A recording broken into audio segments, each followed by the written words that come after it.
प्यारे बच्चों, मैं स्पेशल टीचर कमलाकर राय आज ब्रेल लिपि के बारे में जानेंगे। मैं आप सभी को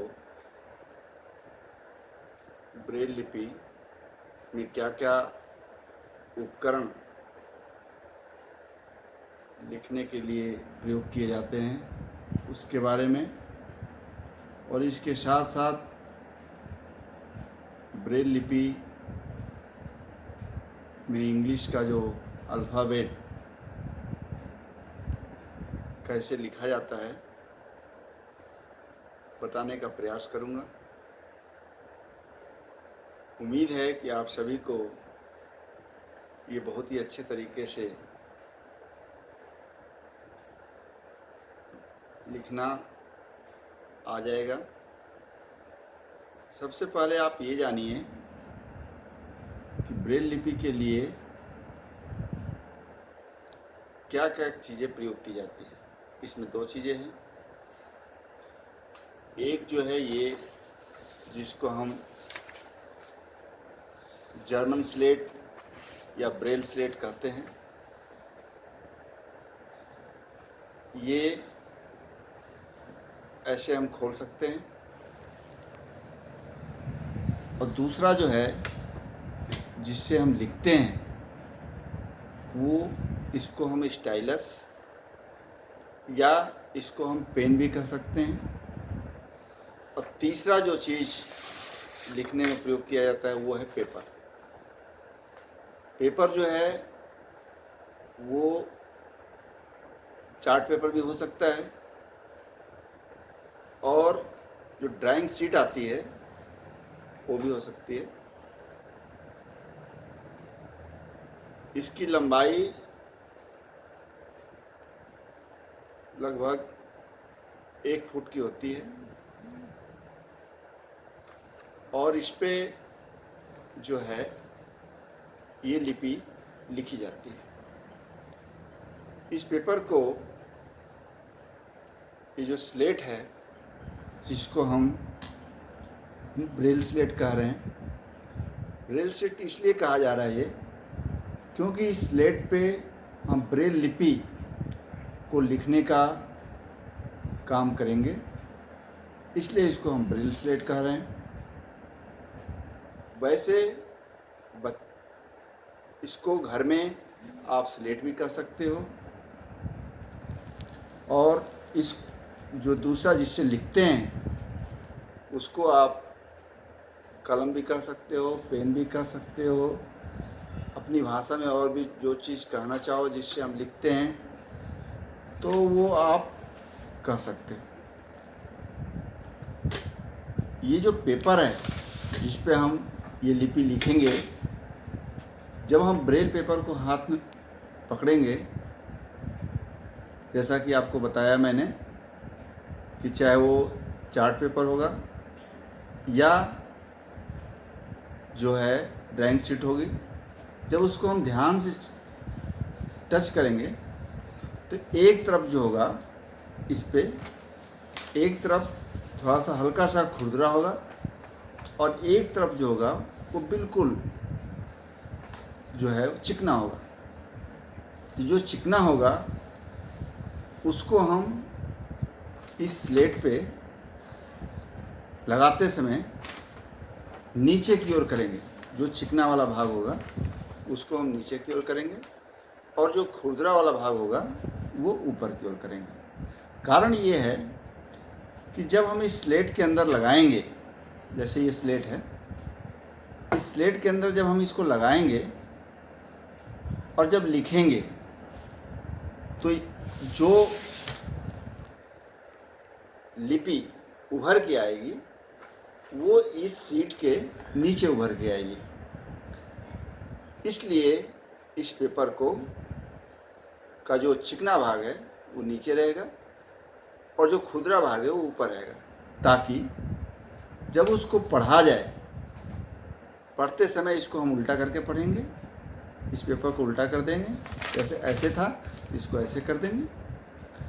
तो जब उल्टा करके पढ़ेंगे तो उस समय चिकना वाला भाग ऊपर आ जाएगा, जिधर ये बिंदियाँ उभर के आएंगी, और बच्चा जब छू के पढ़ेगा तो वो बहुत ही आसान तरीके से उसको जो है बिना किसी उसके टच को नुकसान किए हुए वो अच्छी तरीके से पढ़ता हुआ चला जाएगा, जिसका उसका जो टच सेंस है उस पर कोई दुष्प्रभाव नहीं पड़ेगा।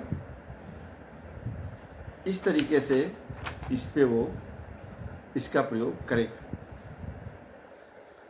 आइए हम ये जानते हैं, पहले इस बात का ध्यान रखना होगा कि ये जो स्लेट है, वैसे तो ये जो मेरे पास है वो इसको हम पॉकेट फ्रेम बोलते हैं, बहुत ही उसका छोटा रूप है, लेकिन ये आपको समझाने के लिए मैं इसको दिखा रहा हूँ आपके सामने कि इसमें जो है, इसको जब आप ये देखिए, ये इसमें ऊपर जो है ये सेल बने हुए हैं, इसमें 1 2 3 4 5 6 7 लाइनें हैं, और एक एक लाइन में सेल बने हुए हैं। इसको जो है पेपर लगाने से पहले ऐसे खोलेंगे।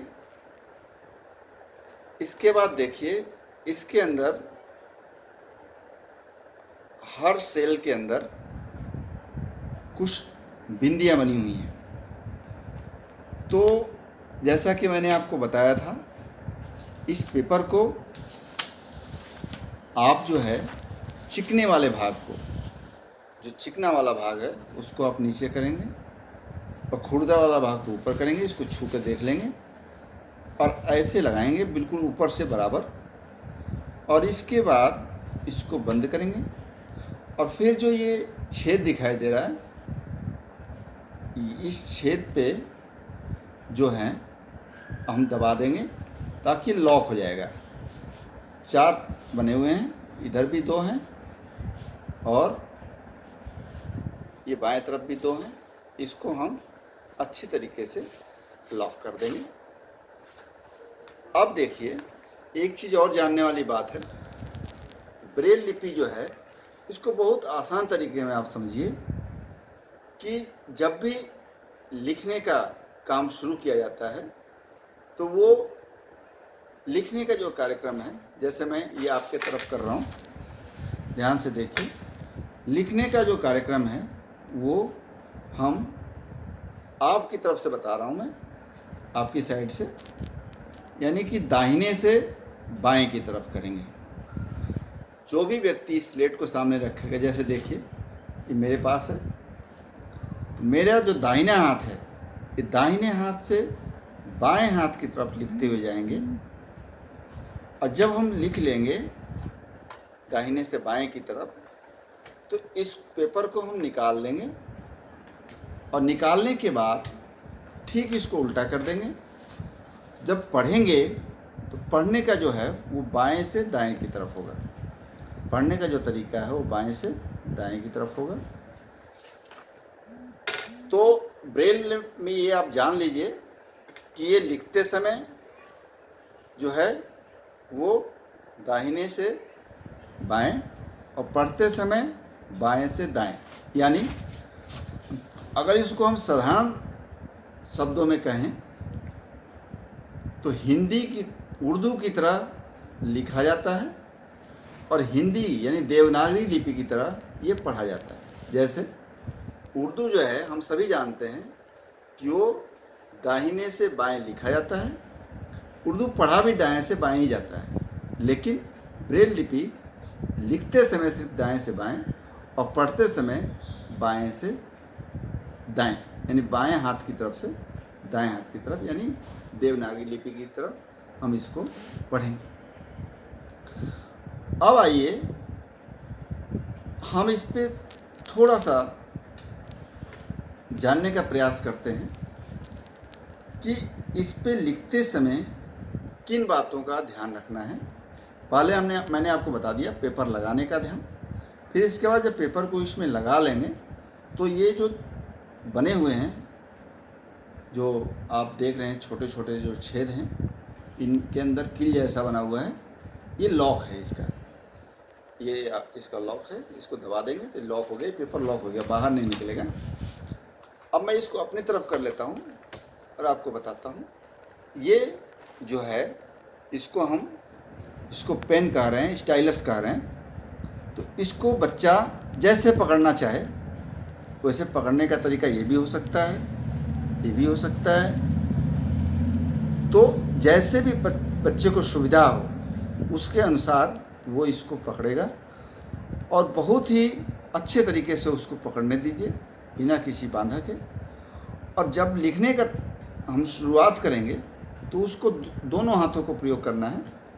जैसे अब वो बाएं हाथ की इस उंगली को यहाँ इस सेल के पहले से उस पर रख लेगा और ये जो है इसको कलम को यहाँ पे ऊपर जो बाएं हाथ की जो तर्जनी है इससे टच करते हुए ऐसे छू करके, ताकि उसका जो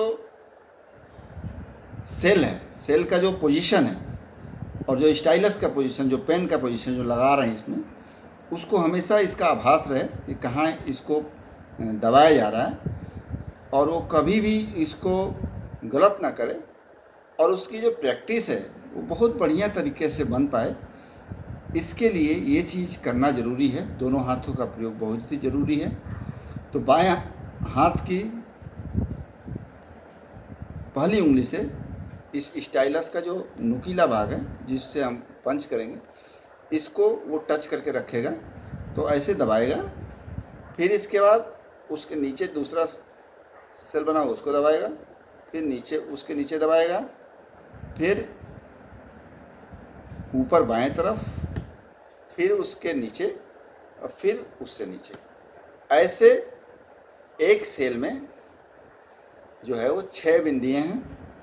तो इस तरीके से वो एक के बाद दूसरे में भी ऐसे ही ऊपर दाहिने तरफ कोने में, फिर उसके नीचे, फिर उसके नीचे, फिर इसी सेल में बाएं तरफ ऊपर, फिर उसके बीच में, फिर उसके नीचे। ऐसे वो ये क्रिया जो है वो बार बार हर सेल में